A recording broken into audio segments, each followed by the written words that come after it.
Hi everyone, welcome back to Webtech Tutorial. In today's video, I'm going to guide you through how to change your Apple ID password. Keep watching the video till the end in order to learn how, and subscribe to our channel by hitting the subscribe button. Press the notification bell icon so that you'll never miss another update from us. In order to change your Apple ID password, tap open your web browser. Go to the search box at the top and type in appleid.apple.com. Make a search and you'll end up in the official website of Apple. Here, you can enter your Apple ID credentials in the Apple ID text box. Now, log into your account like you normally do. Type in your Apple ID and tap Next. Enter your password for your account and tap Next. Once you're logged into your account, in order to go and change your password, go to the security button from this page. At the very top, you'll be able to see an option where it says Change Password. The date when you last changed your password will be displayed right here. You can tap on the Change Password link and you'll end up in this page. Now, in order to change your password, the first thing you'll need to do is type in your current password that you used during logging in for your account.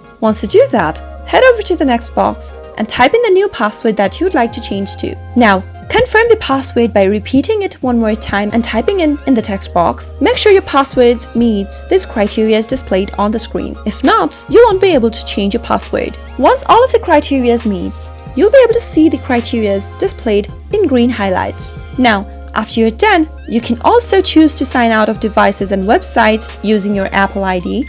In order to do that, tap on the box right here where it says sign out of all devices and websites using the Apple ID. What this will do is that when you change your password, even if anyone else is aware of your password, you'll be able to sign out of their devices and take full control over your account. Once you do that, tap on Change at the bottom of the screen, wait for a few seconds and your password will be changed. That is how you can easily change your Apple ID password. I hope you found the video to be helpful. If you did, go ahead and give us a thumbs up. Comment down below in the comment box if you have a question or a feedback for us. I'll be back soon with more tutorial episodes.